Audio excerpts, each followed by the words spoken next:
particulier, j'aime beaucoup toute l'équipe. D'abord, on travaille, nous, sur les réalités et les évolutions du bénévolat dans le monde.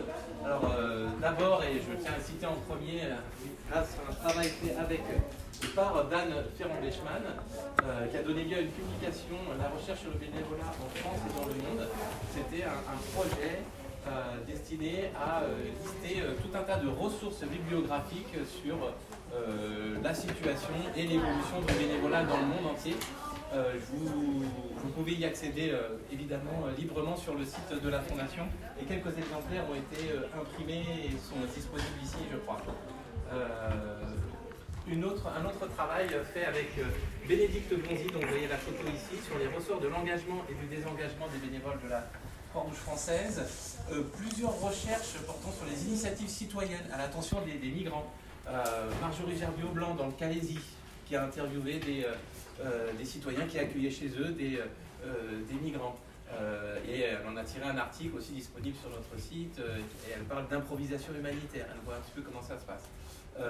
Chose que l'on étudie aujourd'hui avec Jordan Pinel, vis-à-vis de l'accueil des personnes, des exilés d'Ukraine, aujourd'hui en milieu rural. C'est un peu la particularité de sa recherche. Mais aussi Sadio Soukouna, qui en partie a étudié ça au Burkina Faso vis-à-vis des réfugiés maliens. Voilà. Donc ces nouvelles manières de s'engager et ces initiatives citoyennes qui accueillent des migrants chez eux. Enfin, on a une recherche actuellement en cours sur la participation des publics accompagnés, le bénévolat des migrants, qui est réalisé par Leila Drif. Voilà, donc un premier axe de recherche sur les réalités et l'évolution du bénévolat dans le monde. Je passe assez rapidement, mais je suis à votre disposition si vous avez plus d'informations. Un deuxième axe de recherche porte sur l'action bénévole en contexte de crise. Et là, principalement, on a creusé ce sujet à l'occasion du Covid. L'action bénévole en contexte épidémique. On s'était rendu compte qu'il y avait une certaine littérature sur faisant état des forces et faiblesses du bénévolat en contexte de catastrophe naturelle, mais en contexte épidémique, il y avait un gap de connaissances. Et donc, quand le Covid est arrivé, on a axé, nous, notre effort de recherche sur cet aspect-là.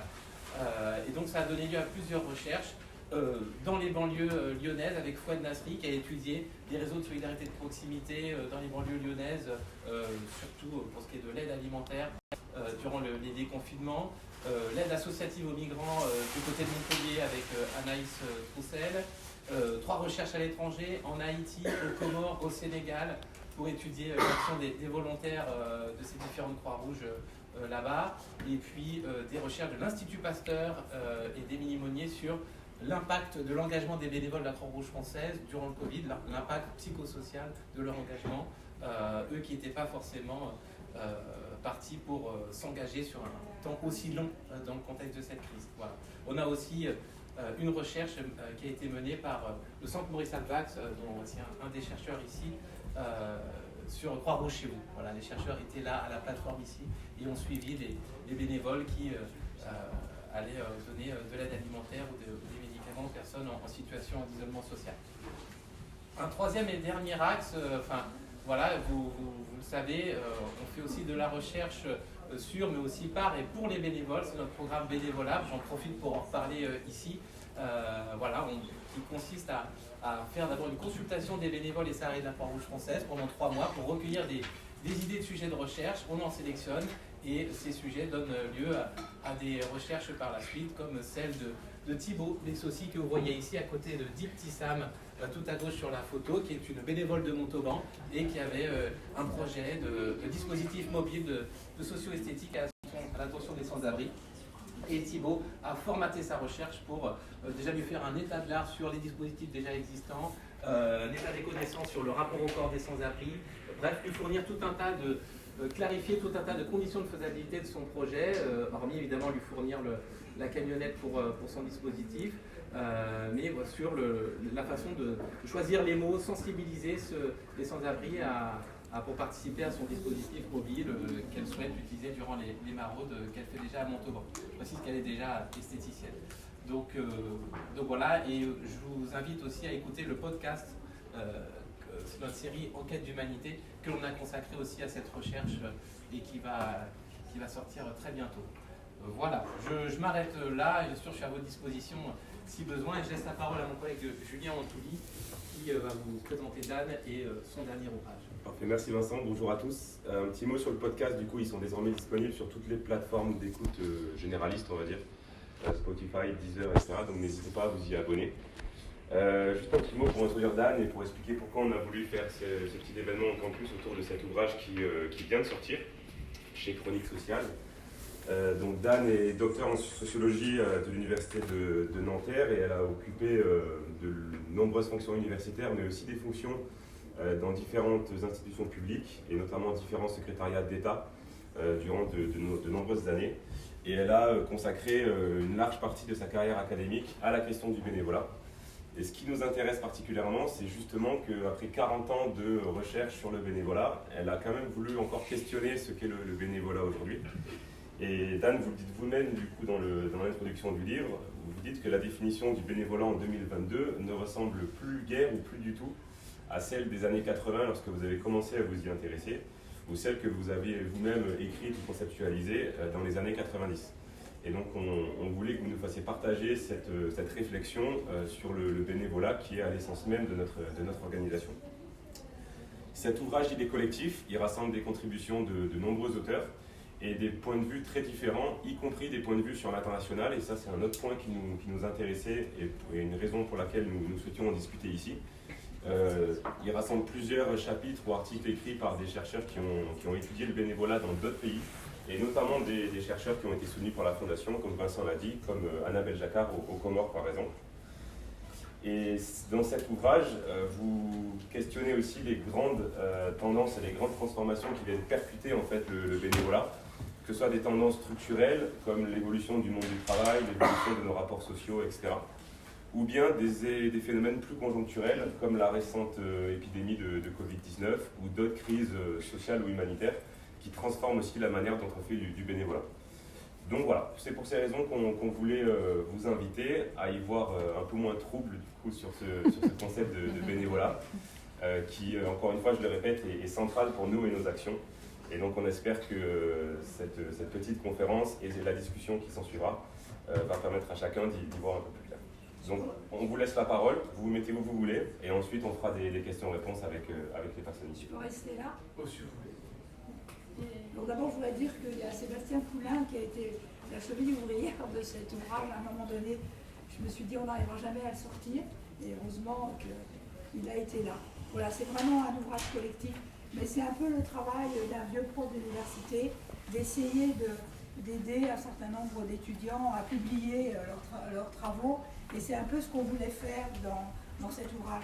Ça a été un peu un challenge parce qu'on l'a lancé finalement avant le Covid, et le colloque où on devait tous parler n'a pas eu lieu, ou il a eu lieu en Zoom, et du coup le bouquin est venu finalement donner la parole à des personnes qui n'avaient pas pu forcément la voir dans un congrès, et c'est un peu l'habitude dans le milieu universitaire que l'on puisse s'exprimer sur ses recherches, et là c'était l'occasion de le faire. Alors c'est vrai qu'il y a énormément de sujets qui sont abordés dans cet ouvrage, et qu'on a été un peu rattrapé, je dirais, par l'actualité, ou plutôt par le changement du bénévolat.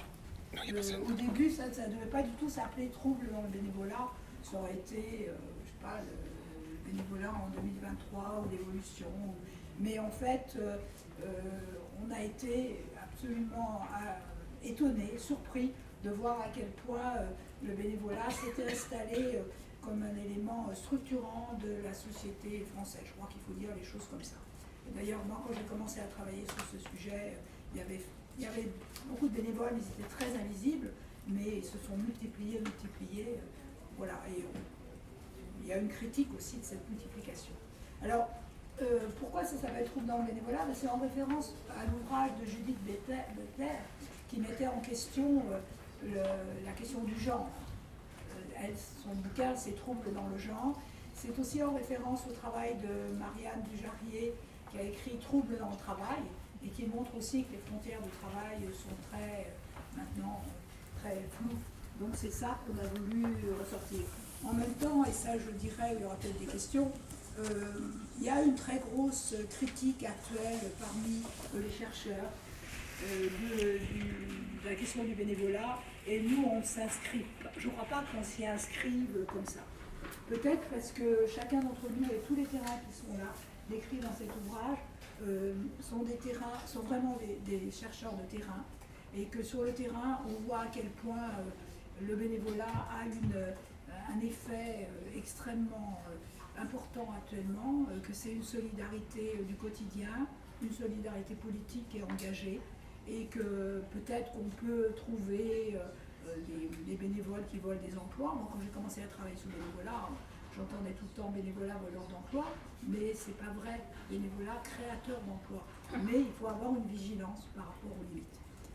Voilà. Alors, on me demande toujours, alors comme ça je me dis, pourquoi je travaille sur ce thème.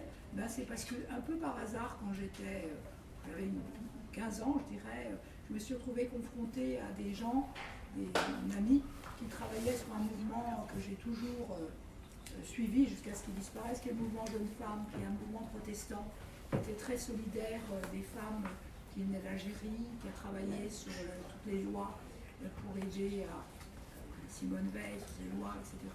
Et c'est vrai que j'étais très étonnée de voir ces femmes qui s'engager de façon très forte, pouvant aller même, je dirais, jusqu'à des problèmes judiciaires. Voilà. Donc c'est comme ça que j'ai rencontré ce bénévolat. L'autre raison, elle est très simple. Vous avez dit que j'ai un doctorat, c'est vrai, j'ai un doctorat en sociologie urbaine à Nanterre. Mais ensuite, quand j'ai été à l'université, voilà, je me suis retrouvée dans une situation de femme qui n'était pas évidente, parce que j'étais au milieu de juristes à Grenoble, et la seule manière de pouvoir faire passer un certain nombre d'idées, c'était de devenir prof, donc de passer une thèse d'État, dont une thèse S-Lettres. Donc je l'ai passée à Sciences Po Paris, et il fallait choisir un sujet sur lequel personne n'avait jamais travaillé.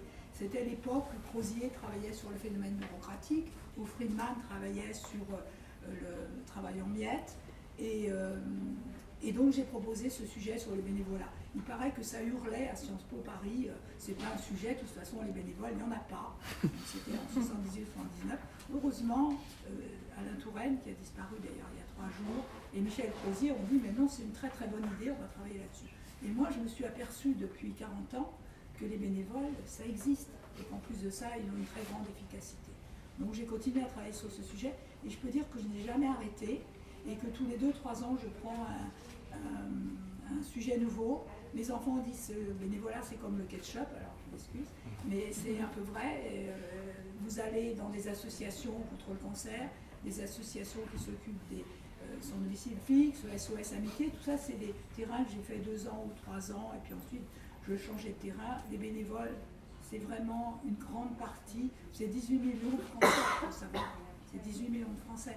Alors c'est un chiffre qui est probablement exagéré parce qu'on compte plusieurs fois les mêmes personnes, mais il y a beaucoup, et la Croix-Rouge s'attache beaucoup maintenant à travailler sur ces bénévoles qui travaillent dans des réseaux de solidarité, qui ne sont pas forcément dans des associations, qui sont invisibles, mais qui ont une importance considérable. Donc 18 millions, ça doit être à peu près ça.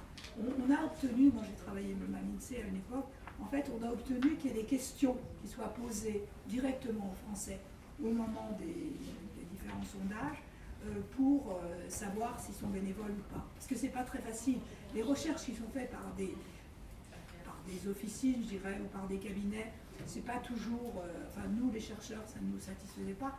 Les recherches qui sont faites par l'INSEE ou par l'INED donnent des chiffres qui sont exacts. La question, c'est qu'est-ce que c'est un bénévole? On s'y risquera un peu, mais les limites, encore une fois, c'est très trouble. En fait, on est passé, quand j'ai commencé à travailler sur le bénévolat, ce qui apparaissait, c'était les dames d'œuvre. C'est-à-dire des personnes qui avaient une très grande distance avec les personnes qu'ils aidaient. C'est pour ça qu'il y avait une critique chez les sociologues, parce qu'on parle toujours de domination, de rapport de classe, etc. Il y avait une grande critique des bénévoles, et moi je la prenais tout le temps en pleine figure. Alors heureusement, j'étais une famille de résistants. Moi-même, j'avais été très engagée en 68, et après, mais c'était pas facile, parce qu'il y avait d'un côté les bénévoles, de l'autre côté les militants. Et je peux vous dire que ça existe encore. Hein. Maintenant, moi, je milite à la Ligue des droits de l'homme. Et récemment, j'ai dit, mais pourquoi on ne fait pas appel au secours catholique, au secours populaire? On m'a dit, ah, c'est des bénévoles. C'est-à-dire qu'il reste une limite très grande entre les deux. C'est 2 mondes différents. Alors la différence que je vois, moi, c'est que c'est vrai que les militants ont un projet social et un projet de changement sur le monde. En fait, rares sont les bénévoles qui tiennent le coup sans vouloir changer la situation. La situation des appelants à SOS Amitié, la situation des malades du cancer, la situation des personnes en Comores, comme le décrit Annabelle. Je voudrais aussi souligner l'énorme travail de Bénédicte Bonzi, qui a sorti un bouquin remarquable sur la faim à Paris. Est-ce que c'est des bénévoles, est-ce que c'est des militants? Moi je dirais, et ça on le fait sortir dans le livre, de plus en plus les bénévoles sont des militants, parce qu'ils sont confrontés à une question sociale qui se pose sans arrêt. Alors ce qui s'est passé aussi, c'est qu'à partir, j'ai travaillé chez Kouchner à l'époque, quand on a commencé à travailler ou à réfléchir au dispositif de volontariat. Les bénévoles et volontaires, c'est pas la même chose. Le seul problème, c'est que si vous allez en Angleterre, on parle de volunteer, ou aux États-Unis, donc il y a une confusion de termes. Et comme on parle beaucoup l'anglais, beaucoup européen, il y a souvent une confusion. Or, en France, les volontaires, c'est des personnes qui sont engagées sur une mission avec un morceau de salaire, normalement formation. Il ne faut pas confondre. Donc, il y a aussi ce problème de frontière entre les bénévoles et les volontaires. Donc, bénévoles, volontaires, militants, c'est différent. Je pense qu'il y a un mot qui me semble très correct, qui permet quand même de gommer un peu les frontières, c'est le mot d'engagement. Je vais retravailler sur la question de l'engagement des jeunes et des étudiants. Et effectivement, je crois qu'il ne faut pas parler l'engagement, c'est bien. Il me semble qu'ici, il y a un service sur l'engagement. Parce que s'engager, ça veut dire se donner. Ça peut vouloir dire donner du temps gratuit. C'est plus clair. Mais le mot bénévole reste. J'ai été surprise de voir que le président de l'Association internationale de sociologues de la langue française a sorti un ouvrage, l'ex-président Marc-Henri Soulet, sur la bienveillance. Donc c'est un terme qui revient. Bon, les bénévoles, par définition, sont compassionnels, empathiques, bienveillants, etc. Mais c'est peut-être un mot qui est un peu passé de mode. Voilà. Je vais quand même dire rapidement, je vais aborder quelques thèmes, puis après il y aura des questions. Je vais dire très rapidement ce qu'il y a dans ce livre. Bénédicte Bonzi, on vous en a parlé. Moi, je pense que ce qui me frappe, c'est à quel point elle met le doigt sur le rôle des bénévoles face à la précarisation. Il y a un texte intéressant de Luigi Flora, qui travaille, il a fait une thèse avec moi, qui travaille depuis 20 ans sur un sujet très important, qui sont les patients experts, c'est-à-dire les patients qui travaillent avec les médecins. Alors, est-ce que ce sont des bénévoles? Il y a toujours un problème du côté des patients. J'ai travaillé aussi avec la Ligue contre le cancer pendant plusieurs années sur les associations de malades. Un patient, il est bénévole de lui-même, il est acteur de lui-même, comme on dit en sociologie. Mais en même temps, les patients experts, ils jouent un rôle formidable à côté des médecins. Et là, il y a un problème de frontières. Moi, j'ai refait un texte sur SOS dans cet ouvrage. Il y a un texte, tous les textes sont intéressants, mais le texte de Simon Cotamart, il parle des bénévoles dans les services d'État, et même dans les services régaliens. Et c'est un peu affolant de se dire qu'on va avoir, peut-être avec le Front National, dans les gendarmeries, des bénévoles. Qu'est-ce que ce sera? Qui ils seront? Ça posera un problème, et là aussi, il y aura des frontières. Mais en même temps, c'est des personnes qui viennent apporter la parole des citoyens, de l'humanité, etc. Mais là, on est dans une frontière un peu louche, je dirais, sur l'utilisation de force. Voilà. Alors, tu veux peut-être dire 2 mots de ton texte? Oui, alors le texte, là, pour le coup, c'est des entreprises qui arrivent aussi, des entreprises commerciales, qui effectivement essayent aussi de bénéficier des lois qui sont apparues là, ces dernières années, qui valorisent l'engagement des entreprises elles-mêmes. Ce qui fait que les entreprises sont elles-mêmes engagées dans l'écologie, dans le social, etc. Ce qui fait qu'elles peuvent éventuellement aussi faire venir des bénévoles pour les aider dans cet engagement, tout simplement. Donc voilà, c'est pour ça qu'on peut avoir des bénévoles pour des entreprises. Et c'est très troublant aussi. Il y a aussi toute la question du rôle des proches, parce qu'on demande de plus en plus une aide des proches, pour les personnes âgées, pour les enfants, etc. L'hôpital, par exemple, j'ai un cas dans ma famille, un bébé de 500 grammes, une fois qu'il est sorti des services, il n'y a que les proches qui peuvent s'en occuper. Mais les proches, il faut pouvoir se libérer. Donc, je veux dire, alors là aussi, la frontière entre le bénévole et le proche, il est, pour moi, quand j'ai fait cette thèse d'État à Sciences Po, j'avais dit, quand on a un lien biologique, on n'est pas bénévole, parce qu'il y a une obligation. Le bénévole, il n'est pas obligé, il n'est pas rémunéré, il travaille pour les autres, et il n'y a pas d'obligation. Mais quand vous vous occupez de votre famille 9 fois plus que vos frères et sœurs ou vos cousins, ou vous y êtes obligé par l'hôpital, là, est-ce que c'est encore du bénévolat? Ça, c'est la question.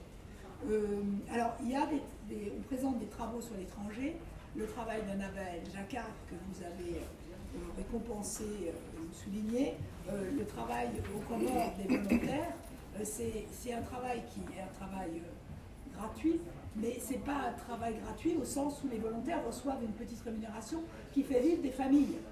Donc là aussi, il y a une ambiguïté.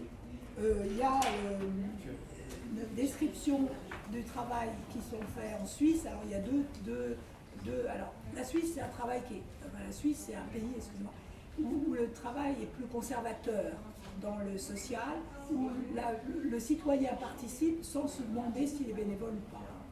Et on est très frappé de voir des mamans qui sont des surbénévoles en fait. C'est assez étonnant. On est frappé de voir que dans les hôpitaux, il y a des visiteurs, mais est-ce que c'est des bénévoles, est-ce que ce n'est pas des bénévoles? La citoyenneté obligatoire, je dirais, ce n'est pas une citoyenneté obligatoire, ça fait partie de la citoyenneté. Mais là aussi, ça peut poser des questions, et surtout quand on regarde de plus près, une inégalité très forte, parce qu'il y a des gens qui peuvent, et des gens qui ne peuvent pas. Et puis, il y a un travail très précis sur le Canada, où un groupe de chercheurs, avec David Gagnon à sa tête, ont travaillé sur les effets du Covid et qui ont montré le travail qui était fait auprès des personnes âgées, où là aussi il y a un travail bénévole qui est très important. C'est vrai que dans notre livre, on interroge l'effet du Covid à plusieurs reprises parce qu'il y a eu un grand changement. Pendant le Covid, on a vu surgir, pour différentes raisons, de nouveaux bénévoles beaucoup plus jeunes. Alors, pourquoi est-ce qu'ils ont réagi tout d'un coup à une situation différente? Est-ce qu'ils avaient plus de temps? Parce que le télétravail peut donner des petites fenêtres de temps qu'on n'a pas avant. Il y a un changement qui s'est fait. Et en tout cas, ça, c'est le grand changement dans les statistiques du bénévolat, où pendant un moment, le troisième âge tenait une énorme place, avec un troisième âge, quatrième, cinquième âge. Moi, je connais des gens à SOS qui ont plus de 90 ans et qui sont très efficaces dans un certain nombre d'endroits culturels. Le Covid a changé beaucoup de choses. Le Covid a changé aussi brutalement les normes de certaines associations. Moi, je le montre dans mon texte sur SOS. À SOS, depuis 50 ans, on répondait au téléphone d'un lieu dédié, d'un hôpital, d'une mairie, etc.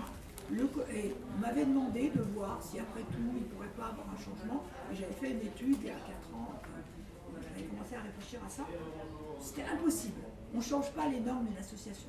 Vous savez, dans beaucoup d'associations, les règles associatives, c'est plus fort que les règles du Conseil constitutionnel. C'est très étonnant, on ne change pas. Et moi, ça m'a toujours frappé, ça. C'est l'intériorisation des règles. À SOS, c'était comme ça. Pas question de répondre de chez soi. Et tout d'un coup, en 24 heures, on s'est mis à répondre de chez soi au moment du Covid. Alors ça, c'est l'exemple des SOS Amitié, mais avec des garanties Internet qui respectaient l'anonymat, etc.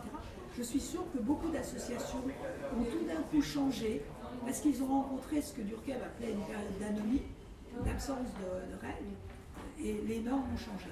Et ça, ce serait intéressant de lancer dans beaucoup de... Je suis sûre qu'il y a la Croix-Rouge aussi. Tout d'un coup, on a fait des choses qu'on ne faisait pas avant. Moi, j'ai un peu aidé ce populaire à ce moment-là, parce que la pratique, c'était en bas de chez moi. Et en fait, je me suis aperçue qu'on faisait des choses, on demandait la permission, on le faisait, mais ça passait plus par toutes ces règles un peu compliquées, ces âgés où on décide si on peut écrire en rouge ou en vert. Non, tout d'un coup, ça a changé.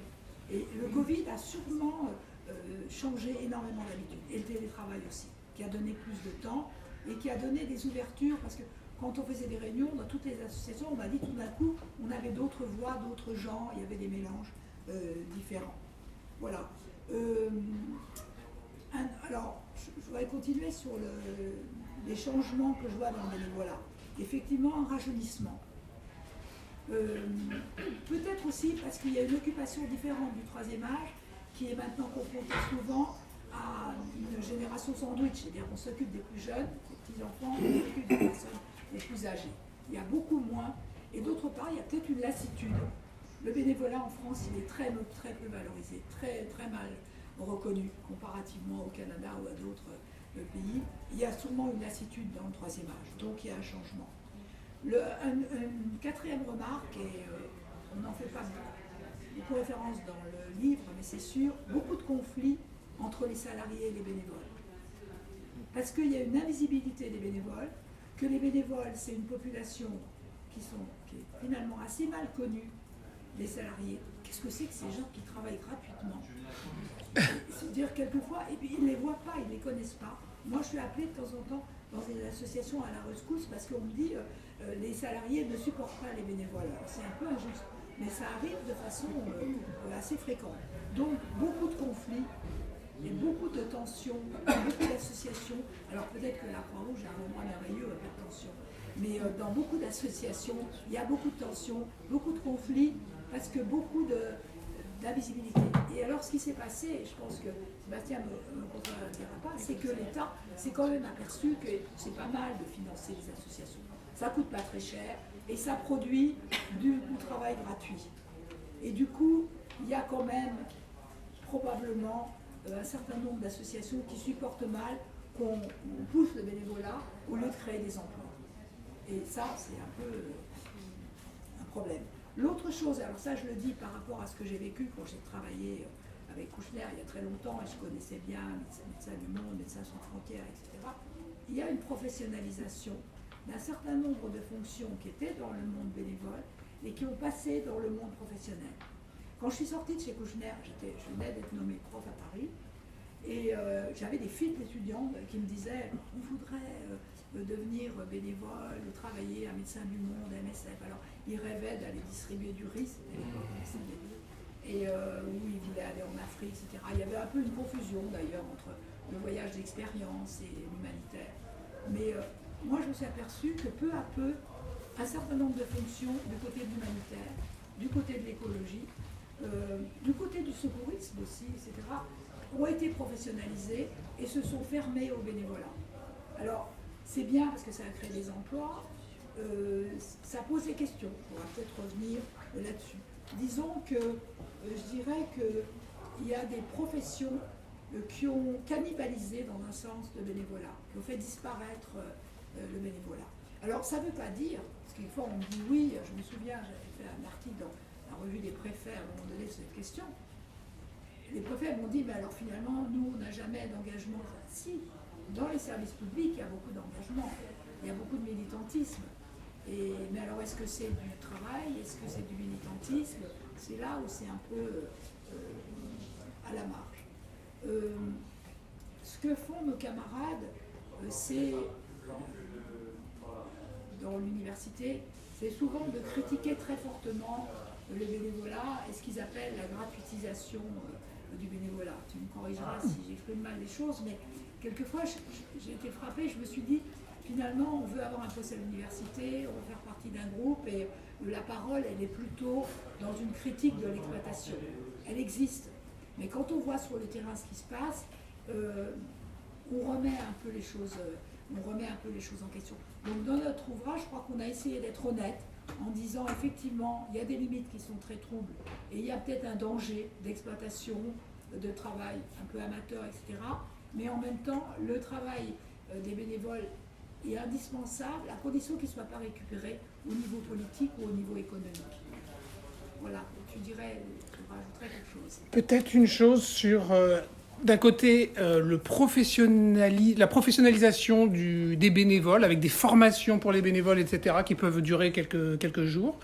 Et d'un autre côté aussi, du bénévolat à la carte, c'est-à-dire hop, 1 heure par-ci, je réserve mon heure, 2 heures par là, etc. Peut-être quelque chose comme ça aussi, une diversification aussi dans ce sens-là. Oui, tu as tout à fait raison, j'ai oublié de dire ça, mais ça fait plusieurs années qu'on parle de picorage, de zapping. C'est-à-dire que il y a 20 ans ou 30 ans, on s'engageait à la Croix-Rouge, on s'engageait au Secours populaire ou au Secours catholique, à vie quasiment. Et maintenant, on fait plutôt des actions bénévoles. On va agir dans le village, on va agir là. D'ailleurs, je voyais les affiches dans le métro, c'est souvent « engagez-vous pour quelques heures ». Bon, c'est tout à fait différent. Là aussi, alors on revient presque quelquefois à bénévolat comme loisir. C'est dans le temps libre et c'est du temps libre. Et en plus de ça, on revient aussi à du bénévolat sur ordonnance médicale. Vous avez des problèmes, vous ennuyez parce que vous êtes à la retraite, au lieu de prendre des médicaments, allez prendre quelques heures à la Croix-Rouge. Ça a un côté un peu dangereux parce qu'il faut, encore une fois, il faut qu'il y ait un engagement avec un projet. Voilà, je vais peut-être conclure en disant qu'effectivement, il y a une réflexion politique à mener sur le bénévolat. Moi, j'ai été brutalement, quand j'étais dans les années 80-86, parce que je cherchais du matériel pour faire ma thèse d'État sur le bénévolat.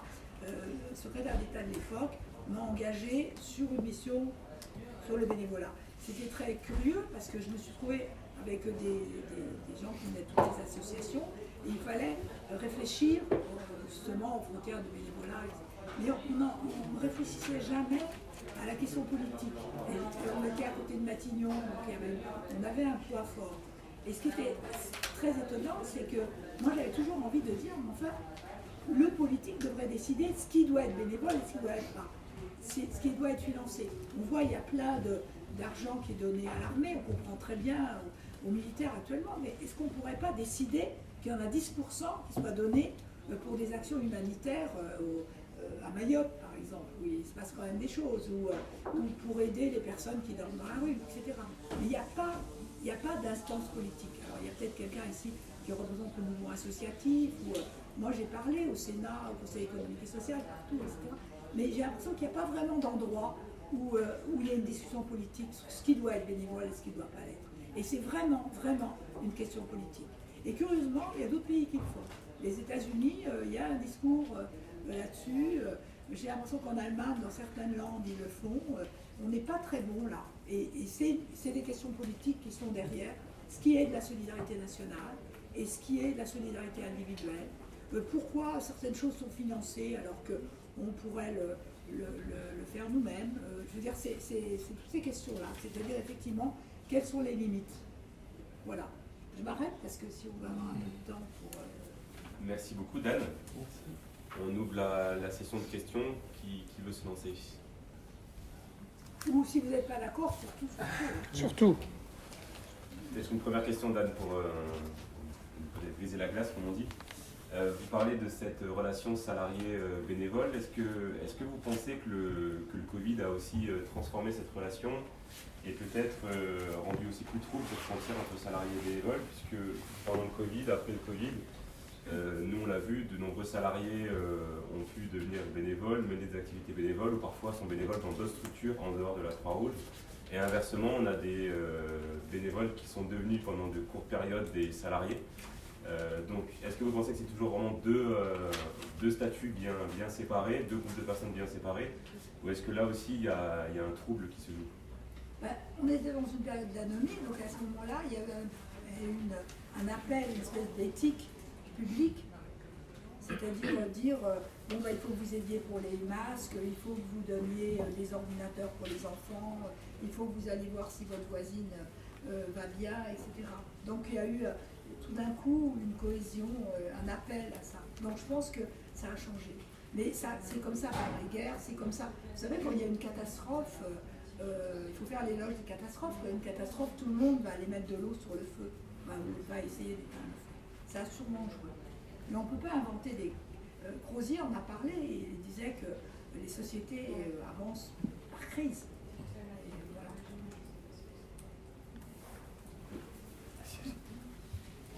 Merci beaucoup déjà pour cette présentation qui nous a bien donné envie de lire courage, en tout cas, d'approfondir la question.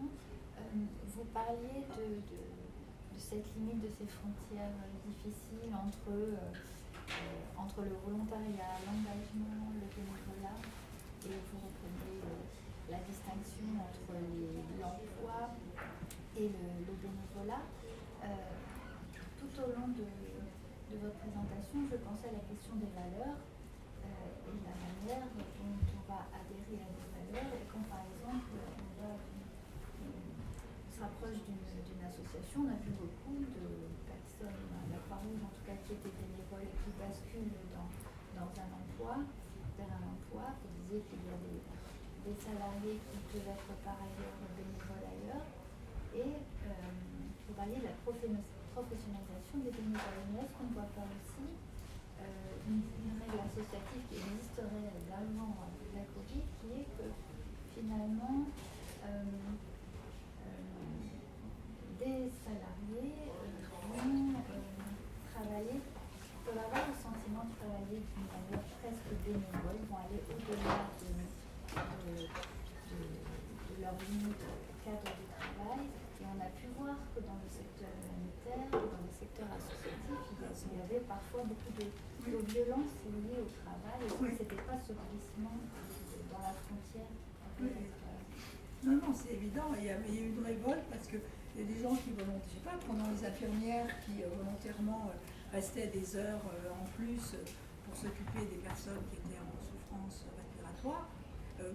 Pendant un moment ça allait, puis à un moment donné, elles se sont aperçues que c'était du temps qu'on leur imposait, alors que c'était pas dans les limites. Alors certes, c'est vrai que vous avez toujours une espèce de champ de force entre on doit faire ça parce qu'on fait partie d'une société solidaire, il faut aider les autres, le christianisme, voilà. Et puis de l'autre côté, l'idée qu'il y a d'autres qui vont être payés pour faire ça, ou qu'on peut vous obliger à faire des choses que vous n'avez pas envie de faire, des vaccins, par exemple des vaccins, etc. Donc il y a eu cette tension très grande. Mais elle existe toujours. Moi je connais des tas de gens qui tout d'un coup se réveillent en me disant mais finalement les profs, regardez les profs dans les écoles à qui on demande de faire beaucoup de choses en plus, c'est là où la frontière est très trouble, et c'est chacun qui a sa propre conscience. Mais les différents textes, ils montrent bien qu'il y a une pression de l'État et du système, des entreprises, etc., à inviter les gens à en faire davantage. Le problème, c'est quand vous interrogez les gens qui vont passer du temps à faire du bénévolat, un certain nombre d'associations, souvent c'est leur lieu de socialisation, surtout avec le Covid et le télétravail, etc. C'est leur lieu de rencontre, c'est leur lieu aussi de... Imaginez quelqu'un qui est caissière à Carrefour, qui fait un travail dur, ils vont s'éclater dans une association, même si c'est bénévole, et c'est difficile. Moi, je parle souvent avec aussi parce que je suis une femme, vous parlez avec ces gens-là, et puis vous découvrez des gens qui vont passer du temps dans des associations et qui trouvent leur bonheur, leur plaisir, parce que ça correspond à une image positive d'eux-mêmes, alors que par ailleurs, ils peuvent travailler dans une banque, par exemple des banques. Mais des gens qui travaillent dans des banques et qui savent qu'ils font un sale boulot quelquefois, puis par ailleurs, on va retrouver au secours populaire, au secours catholique, à s'éclater. Je crois que le bénévolat apporte un plaisir qu'on n'a pas forcément dans la sphère professionnelle. C'est pas général, mais c'est comme ça que ça fonctionne. Et c'est comme ça qu'on le fait fonctionner, malheureusement. Oui. Est-ce que du coup, merci pour votre présentation, est-ce que c'est pas positif s'il y a des médecins qui le préconisent aux personnes isolées, ce que vous aviez dit du coup, oui. Est-ce que justement, pour toutes les raisons que vous venez d'évoquer, c'est pas une chance que le bénévolat soit mis en valeur, soit proposé à des personnes en sachant tout ce que ça peut leur apporter et tout ce que ces personnes, en se découvrant, peuvent découvrir comme potentiel. Non, mais pour le coup, c'est mieux de faire du bénévolat que de prendre un médicament dangereux. Mais en même temps, il y a eu des associations qui se sont plaintes. Alors, je ne sais pas s'il y a des gens qui font l'assurance bénévolat ou qui se sont plaintes d'être obligé d'accueillir des gens qui n'avaient aucune motivation sauf s'occuper occupationnelle. Ça a été de même d'ailleurs quand je travaille sur la question. Quand j'ai regardé ce qui se passait au niveau du volontariat, c'est Florence Yavine qui a montré ça. En fait, dans les quartiers, on se retrouvait avec des volontaires qui étaient quelquefois très lourds à porter pour les associations. À Paris 8, on avait beaucoup de volontaires qui venaient avec Unicité. L'Unicité était un peu dépassée. Et je me souviens avoir accueilli des volontaires, essayer de les aider, parce que l'Unicité avait vraiment du mal à les accueillir. Voilà. Donc ces gens qui sont envoyés par un médecin, je ne suis pas sûre que ce soit pas un peu lourd. Si la motivation c'est juste de s'occuper, ça ne correspond pas à un travail engagé. Je voudrais juste revenir sur la professionnalisation des bénévoles dont on a parlé. On a vu avec des recherches qu'on a soutenues des citoyens s'engager individuellement pour accueillir par exemple des migrants chez eux. Et je reprends encore une fois l'expression de Marjorie Gerpiot-Blanc qui a observé ça dans le Calaisis. Elle parle d'improvisation humanitaire. J'ai le souvenir aussi des consignes qui avaient été données pour justement, au début de la crise ukrainienne, dire attention, c'est pas anodin, c'est pas, voilà, tout le monde ne peut pas accueillir chez soi quelqu'un. Il y a eu cet énorme élan de générosité, de solidarité, mais il y a cette professionnalisation certes, mais il y a aussi la responsabilité de ces grosses associations comme la Croix-Rouge de former les bénévoles et de leur expliquer aussi que c'est pas anodin de s'engager et qu'il y a un rapport à l'autre qui doit être travaillé, etc. Donc il y a voilà, on ne peut pas non plus ne pas. La limite est très floue aussi entre professionnalisation, mais aussi ce besoin-là d'accompagner, de former les bénévoles. Donc c'est assez complexe aussi pour des associations de se positionner quand elles doivent aussi assurer, encadrer l'action des bénévoles. On ne peut pas rester aussi sans... Oui, c'est un bon exemple avec des migrants, parce qu'on ne peut pas se cacher que pour faire des études de travail social, c'est 4 ans ou 5 ans. Et puis des familles se sont chargées de l'accueil de migrants sans avoir aucune formation. J'ai fait pas mal d'interventions avec la Fédération d'entraide protestante là-dessus, parce que en fait, c'est beaucoup de familles qui ont pris en charge les migrants syriens en particulier, surtout dans l'est de la France. Et vous aviez des familles qui étaient pleines de bonne volonté, qui accueillaient 1, 2, 3, 5 personnes chez eux, sans connaître. Et en fait, ils se sont trouvés inconfortables, et les migrants n'ayant pas les papiers qu'il fallait. Donc ce qui a fait de façon très maligne la Fédération d'entraide protestante, avec les CAS, etc., ils ont mis des travailleurs sociaux pour soutenir. Les travailleurs sociaux, ils connaissent la juridiction, etc. C'est-à-dire qu'il faut bien reconnaître que les bénévoles, ils ne sont pas des professionnels, c'est des amateurs. Ils aiment bien leur boulot, mais dans beaucoup de cas, ils ne connaissent pas. Et ça, c'est quelquefois catastrophique. Mais je pense qu'à la Croix-Rouge, vous êtes une vieille maison, donc vous connaissez mieux, mais il y a des associations où ils se sont trouvés avec des bénévoles faisant un travail sans connaître. Et c'est gênant parce que le gros problème des bénévoles, c'est qu'il n'y a pas de contrat de travail, pas de contrat de il n'y a pas de subordination. Et mettre à la porte un bénévole, c'est pas toujours facile. Et certains bénévoles sont plutôt... voilà, ça peut poser des problèmes. Mais il y a un manque... Alors, on dit toujours qu'il y a un manque de formation. On a beaucoup travaillé sur la formation des bénévoles. Il y a des possibilités financières partout pour financer les formations de bénévoles, mais finalement, je ne sais pas comment est-ce que vous en pensez, moi je suis toujours frappée de voir des offres, pas forcément des bénévoles qui ont envie de se former. Il n'y a pas toujours suffisamment de réponses aux offres de formation. C'est ce que disent les départements.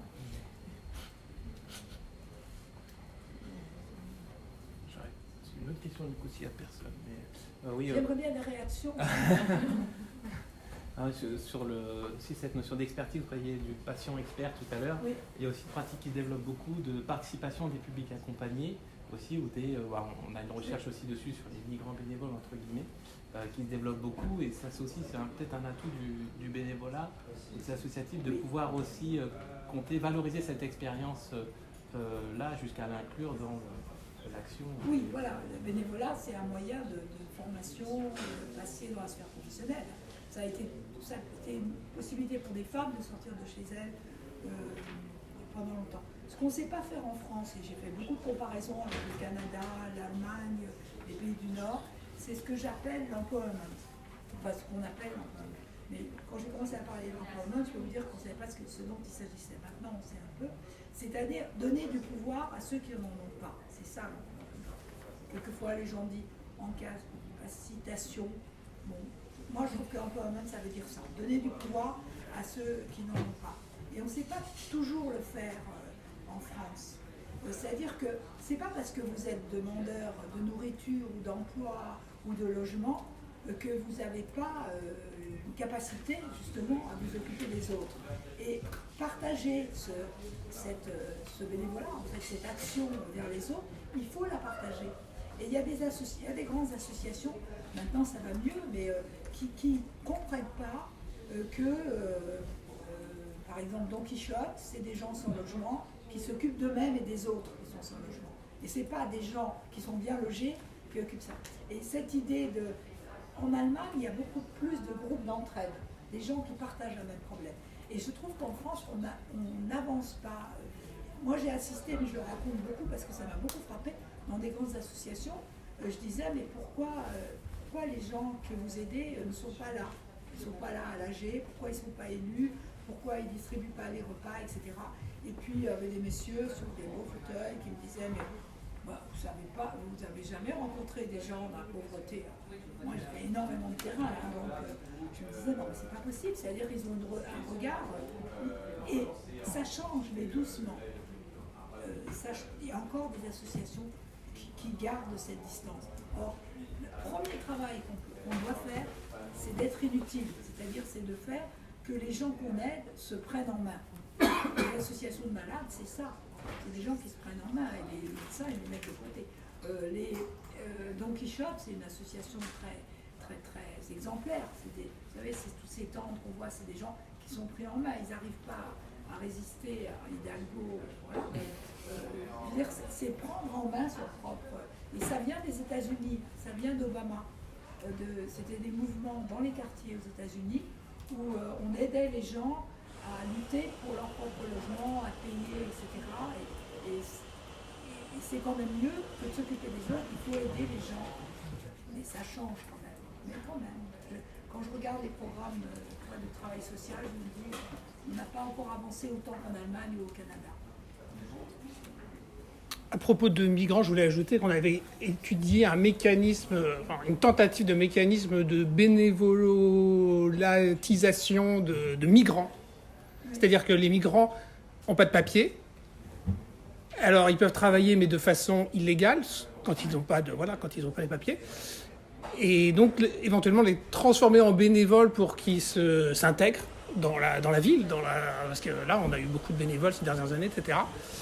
Mais et donc voilà, un statut intermédiaire entre professionnalisation, formation, et puis voilà, parce qu'ils n'ont aucun droit, quoi. Mais c'est compliqué, voilà, il y a des limites à la loi. Puis il y a eu des critiques. Il y a eu des critiques, ouais. Des gens qui ont dit c'est exploiter les migrants. Voilà. Moi, je ne suis pas persuadée que demander une aide aux personnes qu'on aide, ce soit vraiment d'exploitation. Mais ça peut l'être aussi. Il y a eu des travaux qui ont été faits là-dessus, qui ont posé des questions. Normalement, le bénévolat, ça ne devrait pas exister. On devrait juste avoir des solidarités, de l'entraide, et qu'il n'y ait pas cette différence. Mais on est dans un pays où il y a ceux qui sont payés pour travailler, puis ceux qui travaillent pour aider les autres. Voilà, il y a un mixte. Moi, c'est pas une réaction, c'est aussi une question.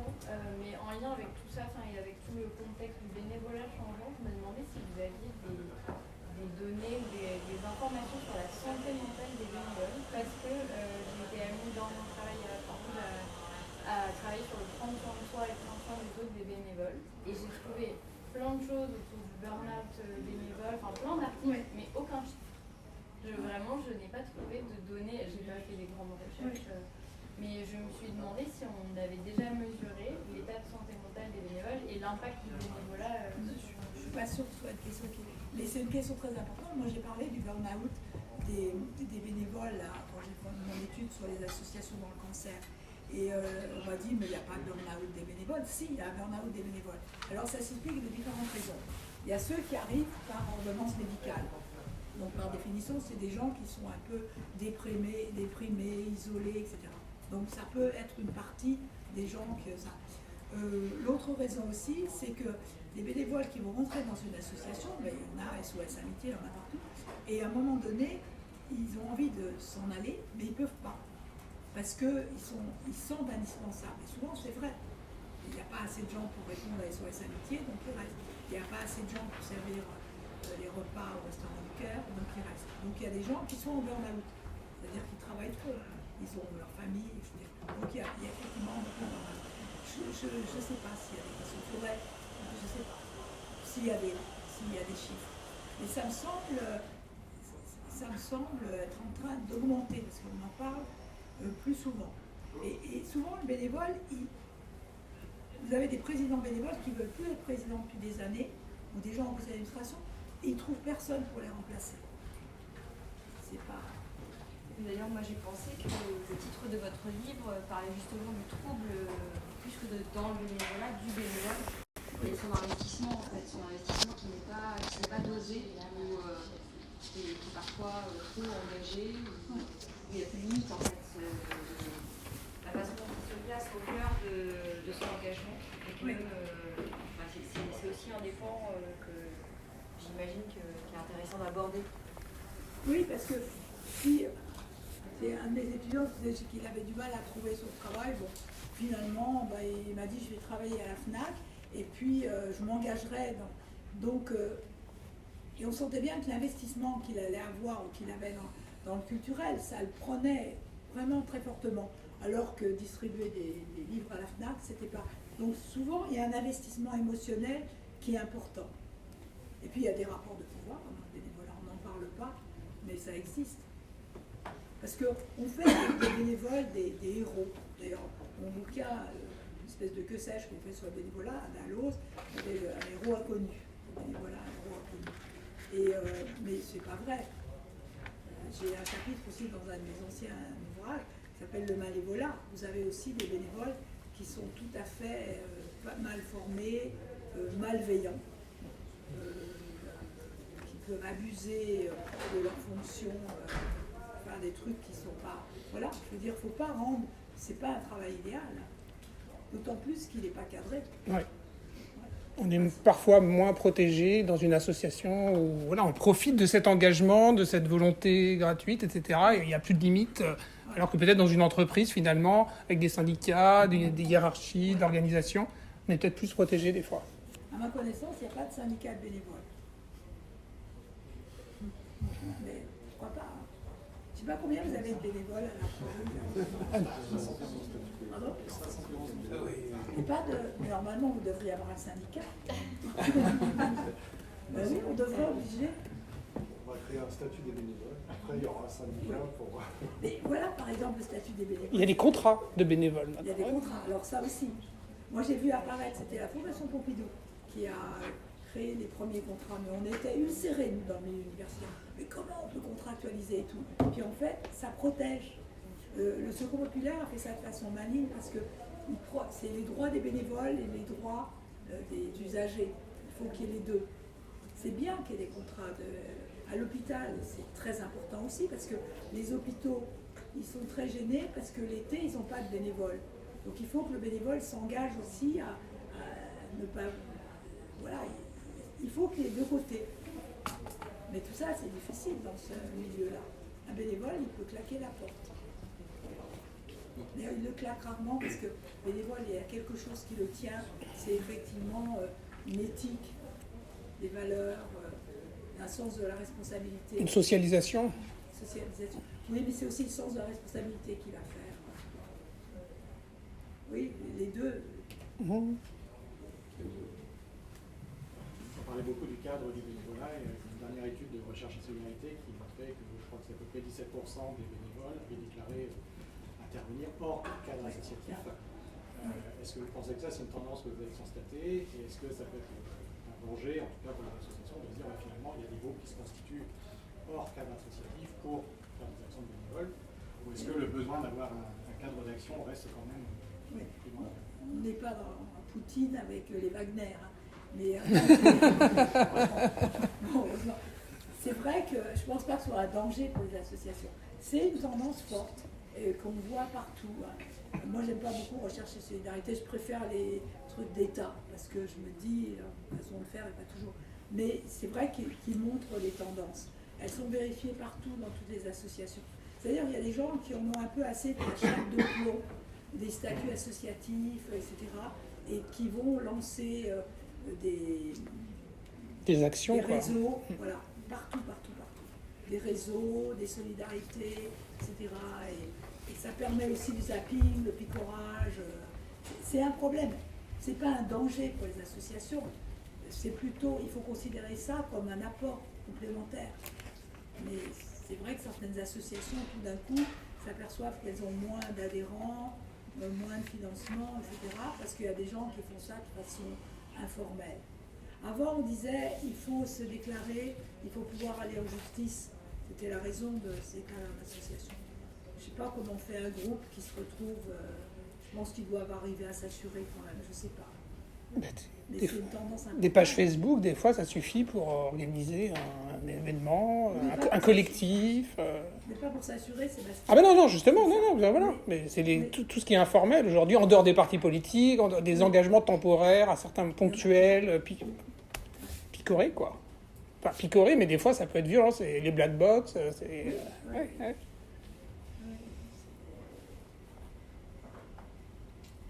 D'autres questions? Oui, là-haut. Vous avez parlé du Canada et aussi, je crois, de l'Allemagne.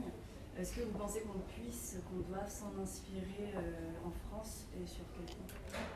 Alors, le Canada, c'est quand même particulier parce que c'est un pays immense.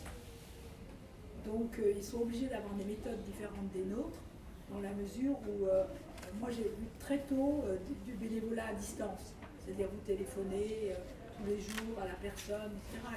Ils sont obligés de faire ça. D'autre part, ils sont encore empreints de valeurs. Alors, il y a deux choses au Canada. Il y a les valeurs chrétiennes qui sont encore importantes, mais il y a surtout les valeurs anglaises, british, du bon citoyen. Ça semble beaucoup plus normal de faire du bénévolat. On n'en parle pas, ça fait partie de la bonne citoyenneté. Donc, mais vous ne pouvez pas changer une société à ce niveau-là. C'est différent. Vous pouvez vous inspirer, on le fait sans arrêt, de voir ce qui est fait au Canada et qu'on pourrait faire en France. Mais les distances sont différentes. Ce qui est sûr, c'est qu'au Canada, il y a une reconnaissance des bénévoles qu'on n'a pas. Il y a une prise au sérieux des bénévoles. Il y a plus de coordination des bénévoles, plus de formation des bénévoles, plus de professionnalisation des bénévoles. Ce que j'en ai vu, mais j'ai fait beaucoup pour des raisons familiales et pour des raisons politiques aussi, parce qu'on m'a envoyé plusieurs fois faire des missions bénévoles au Canada. En fait, le Canada est un pays qui est intéressant. L'Allemagne, il y a cette tradition du groupe d'entraide qui reste. Après, normalement, les associations, c'est un peu des groupes d'entraide. Il y a des gens qui partagent un même problème. Mais vous avez aussi des gens, par exemple, autrefois, Aide, c'était des gens qui étaient touchés par le VIH ou qui connaissaient des gens, des proches. Mais moi, je me souviens d'une discussion avec Defer ou d'autres en disant, mais pourquoi vous ne laissez pas rentrer des gens? Mais pour eux, c'était de l'entre-soi. Alors, il y a pas mal d'associations, les associations de malades. Si vous n'avez pas un cancer de l'utérus, vous ne pouvez pas aller dans certaines associations. C'est bien l'entre-soi. Mais ça a aussi des dangers, etc. C'est vraiment deux traditions différentes. Mais c'est troublant en Allemagne, quelquefois, les groupes d'entraide. Alors, ce qui est très très particulier en Allemagne, j'aurais dû en parler en premier, c'est que l'État finance très largement, vous savez que vous donnez, je crois, 17%, parce que c'est important, autour de 10% de vos impôts à qui vous voulez. Alors, ça commence à rentrer un peu plus dans les mœurs en France, mais ce n'est pas 10%, c'est-à-dire vous donnez au mouvement démocratique, au mouvement, l'association juive, catholique, protestante, c'est comme ça. Donc c'est des associations qui sont largement financées et qui vous prennent en charge même pour les enterrements. Donc, mais en même temps, quand on regarde en France, la mainmise financière de l'État sur les associations, elle est quand même importante. On se plaint, mais il y a quand même beaucoup d'argent. Je ne sais pas ce qui est le cas de la Croix Rouge, mais beaucoup d'associations, c'est des missions d'État.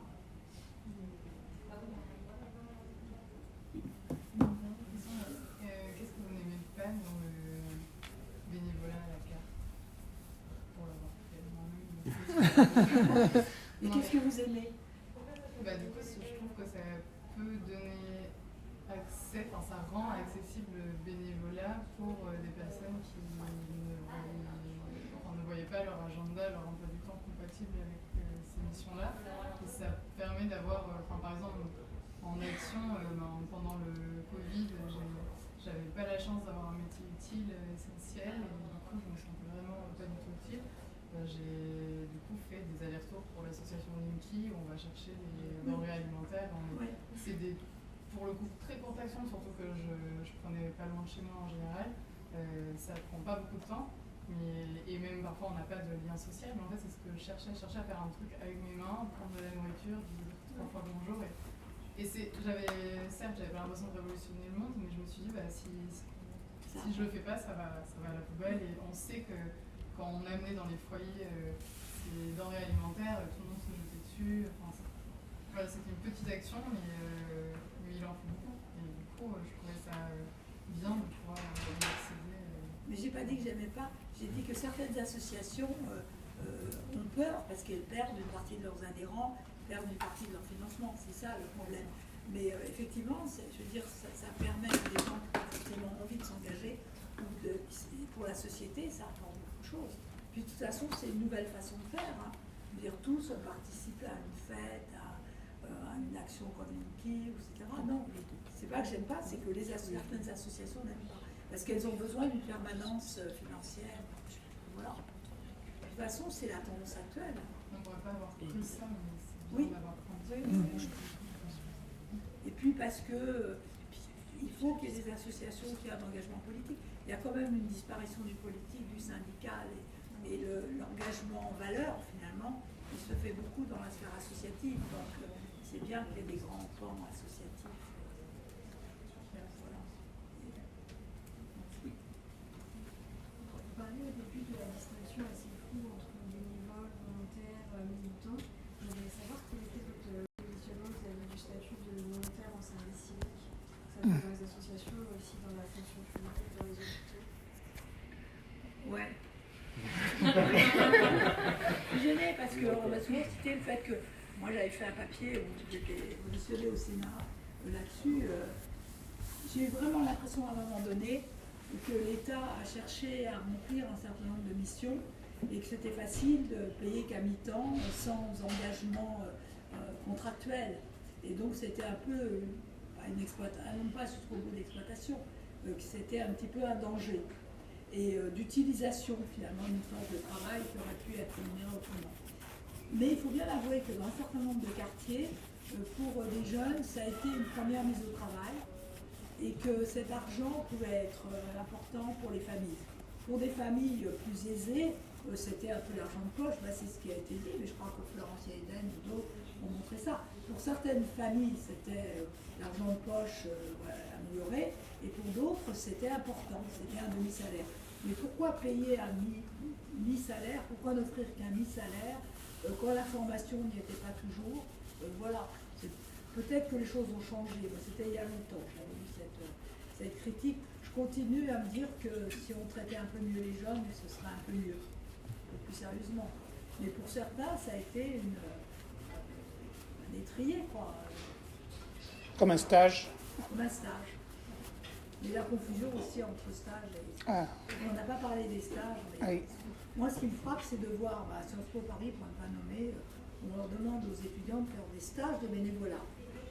Alors, soit c'est un stage, soit c'est du bénévolat. Stage de bénévolat. Donc ça évite aux entreprises qui les emploient ou aux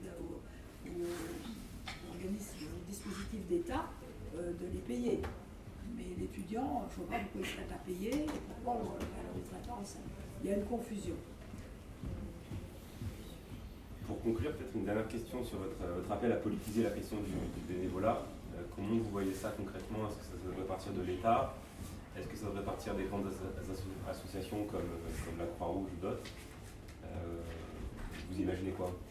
Moi, je pense que ça devrait partir des partis politiques qui se présentent, parce qu'il faut qu'à un moment donné, ils se positionnent sur cette question, avec le très gros danger qu'on a d'avoir un parti politique. Je ne sais pas quelle serait la tendance par rapport au bénévolat.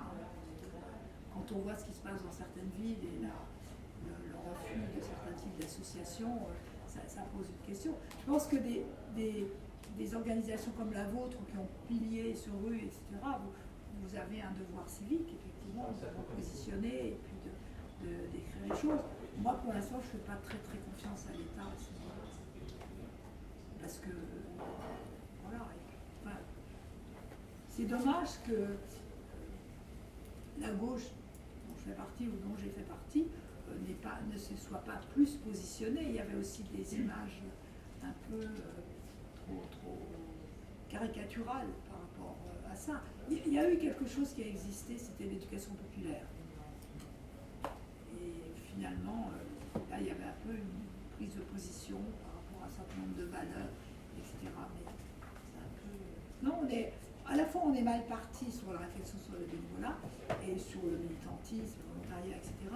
Et en même temps, il faut bien avouer qu'il y a énormément de choses positives qui sont faites par des bénévoles. Il n'y a pas que du négatif, il y a beaucoup de choses. Du côté de toutes les expériences, de tout ce qui est fait au niveau local, c'est absolument incroyable. La façon dont les petites villes, les gros villages, etc., c'est fait par des bénévoles. Et on oublie de dire que c'est des bénévoles. L'animation territoriale. Mais quelquefois, je trouve que les villes ou les mairies devraient réfléchir un peu. Est-ce qu'ils ne devraient pas financer ces actions? Voilà. Il y a une grande valorisation symbolique de l'engagement, etc. Et puis après, concrètement, quand on arrive sur le lieu, on est un peu déçu, on n'est pas beaucoup aidé par l'État ou par les structures, on n'a pas de financement, on n'a pas de locaux, etc. Donc voilà, il y a entre les deux, là, c'est... Sauf quand on sert l'ambition du maire qui veut rénover un château, ou voilà, ou qu'on est dans le droit fil d'une association, je sais pas, une chorale qui correspond bien. Et puis il y a beaucoup d'invisibilité. On parle du sport. Alors le sport, c'est du marchandisation et tout, mais il y a plein de trucs sportifs qui sont très intéressants et très invisibilisés. Donc peut-être que la réflexion sur le bénévolat, elle devrait se faire vraiment au niveau local. Parfait, je vous propose de conclure. Il est déjà 14h20. Tout le monde a beaucoup de travail, j'imagine, cet après-midi. Merci, Dan. J'ai fait circuler 3-4 bouquins, si certains d'entre vous... Ils sont disponibles à la Fondation pour ceux qui veulent venir les consulter, voire même les emprunter. N'hésitez pas, on en a 2 exemplaires à la Fondation. N'hésitez pas. Merci.